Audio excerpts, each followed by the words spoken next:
जय हिंद मेरे प्यारे दोस्तों, नेक्स्ट टाइम पर आपका स्वागत है। देखिए, हाल ही में यूकेएसएससी में जैसे कि आप देख रहे हैं कि बहुत सारे जो एग्ज़ाम हुए थे उनमें जो भी घोटाले हुए थे, जिनके भी पेपर लीक हुए थे, उनका इन्फॉर्मेशन आप डेली न्यूज़ पर पढ़ रहे हैं। तो उसको संज्ञान में लेते हुए माननीय जो उत्तराखंड के मुख्यमंत्री जी हैं पुष्कर सिंह धामी जी के द्वारा अनाउंस किया गया है। शॉर्टली रूप से क्या अनाउंस किया है मैं इसके अंतर्गत पे बताऊँगा। क्या पॉजिटिव भी है, क्या नेगेटिव भी है, उसको भी हम यहाँ पर समझने की कोशिश करेंगे। इससे पहले कि हम आगे बढ़े, यदि आपके द्वारा हमारे चैनल नेक्स्ट टाइम को सब्सक्राइब नहीं किया, सब्सक्राइब कीजिए, बेल आइकन को प्रेस कीजिए। हमारा टारगेट रहता है कि आपको फ्री में तथा शॉर्टली रूप से कंटेंट उपलब्ध करा सके, ताकि आपको जिस बेस पर भी कंटेंट उपलब्ध करा सके वो शॉर्टली रूप से समझ में आ जाएगा। यदि आप हमारा डेली क्लास ले रहे होंगे, जब वीडियो हम जो भी प्रोवाइड करते हैं, तो आप समझते होंगे शॉर्टली रूप से कोई भी वीडियो होता है 10-15 मिनट के अंतर्गत पर ही बड़े से बड़े टॉपिक को समझाने की कोशिश की जाती है, और जो एग्जाम व्यू के लिए काफ़ी इंपॉर्टेंट हो जाता है। देखिए, जैसे कि एग्जाम के बेस में आप प्रिपरेशन तो करते काफ़ी अच्छी बात है, तो कुछ स्टूडेंट अपने मेहनत के बल पर प्रिपरेशन करते हैं, कुछ क्या है कि शॉर्टली रूप से एग्जाम क्वालिफाई करना चाहते हैं। तो ये भ्रष्टाचार को बढ़ावा देना या एक अच्छे सुशासन के अंतर्गत पे जाने का एक गलत माध्यम कहा जा सकेगा। वो इंसान अच्छे सुशासन को परिभाषित नहीं कर सकता है, ठीक है। तो इसी बेस में जैसे घपले होते रह रहे, तो एग्जाम में आयोग के द्वारा कहा, यह भी मुख्यमंत्री के द्वारा क्या अनाउंस किया गया वो पढ़ते हैं, फिर उसके बाद में हम डिस्कस करते हैं कि इनके द्वारा कहा गया है कि प्रिय जो प्रदेशवासियों मतलब उत्तराखंड के लिए कहा गया है। जैसे कि आप जानते होंगे कि प्रदेश में यूके में भर्ती परीक्षा में हुई गड़बड़ी के संज्ञान में आते ही इस पूरे प्रक्रम में निष्पक्ष जांच के आदेश दिए गए हैं।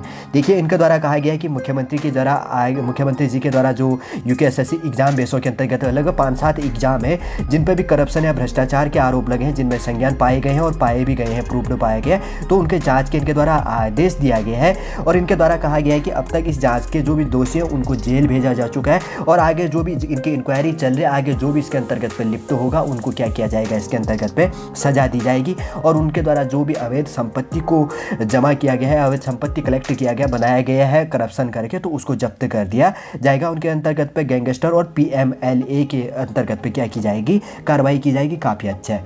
देखिए, जैसे कि काफ़ी अच्छा पॉइंट है ये, जिन परीक्षाओं में गड़बड़ी के साक्ष्य मिले हैं तो उन्हें निरस्त कर दिया गया है मुख्यमंत्री जी के द्वारा, ठीक है। अब नए सिरे से उनका चयन किया जाएगा, जो परीक्षाएं साफ सुथरे ढंग से गतिमान होगी। अब मैं आपसे उम्मीद करूंगा कि आप प्रिपरेशन को अच्छे से कीजिए। वापस आपको एक अच्छा मौका दिया जा रहा है, जो स्टूडेंट प्रिपरेशन कर रहे हैं और जिनका क्वालिफाई हो चुका था, लेकिन उनके लिए दुख की बात है कि इसको निरस्त कर दिया गया जो मेहनत से।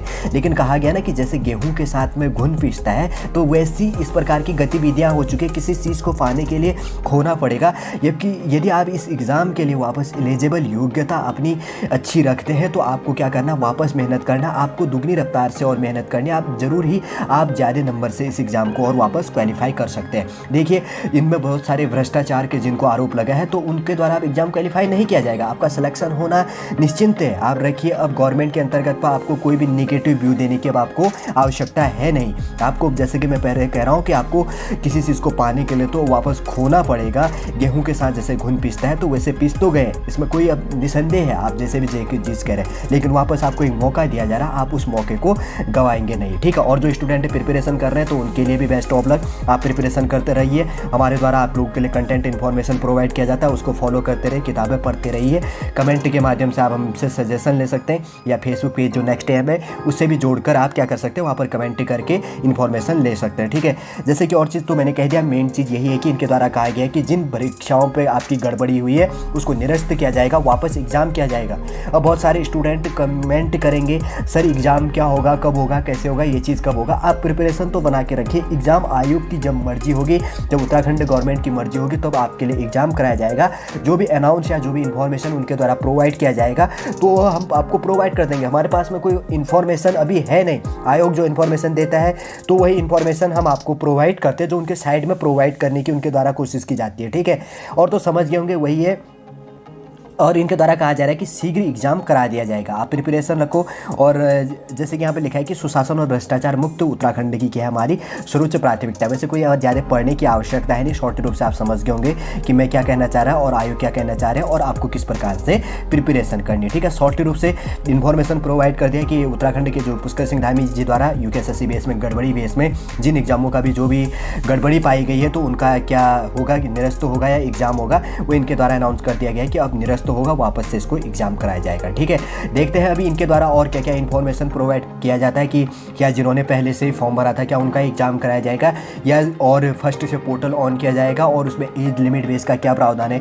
कुछ स्टूडेंट ऐसे होंगे जिनका एज लिमिट बाहर हो जा रहा होगा इस साल के बेस में, उस टाइम पे एलिजिबल होंगे, तो उनके लिए क्या प्रोविज़न किया गया है, क्या किया जाएगा, नेक्स्ट हम आगे रूप से जानेंगे जो आयोग के द्वारा जारी किया जाता है। ठीक है, उसके बाद समझ गए होंगे, जैसे कि मैं आपको बता देता हूँ कि और यूकेएसएससी बेस के द्वारा प्रत्येक फ्राइडे को 4 से 5 बजे के बीच में आप जाकर मिल सकते हैं आयोग के अंतर्गत पे, देहरादून के अंतर्गत पे। और वहाँ पर अगर किसी प्रकार की कमियाँ जो भी होता है तो आप अपनी जो कमियाँ या दूर करना या जो भी मिस्टेक है या जो भी कन्फ्यूजन है आप वहाँ जाकर दूर कर सकते हैं, ऐसा कोई है नहीं। अब आपको कोई और निश्चिंत होकर आपको क्या करनी है, एक अच्छे तजुर्बे से प्रिपरेशन करना है, सिलेबस को ध्यान में रखते हुए। चलिए दोस्तों, समझ गए होंगे, सॉल्टी रूप से इन्फॉर्मेशन प्रोवाइड कर दिया है। नेक्स्ट अगर कोई गवर्नमेंट जॉब संबंधी या क्लास संबंधी इन्फॉर्मेशन होगा, सॉल्टी रूप से हमारे द्वारा आपके लिए प्रोवाइड करने की कोशिश की जाएगी। वापस हम नेक्स्ट वीडियो पर आपसे मिलेंगे। जय हिंद, जय भारत।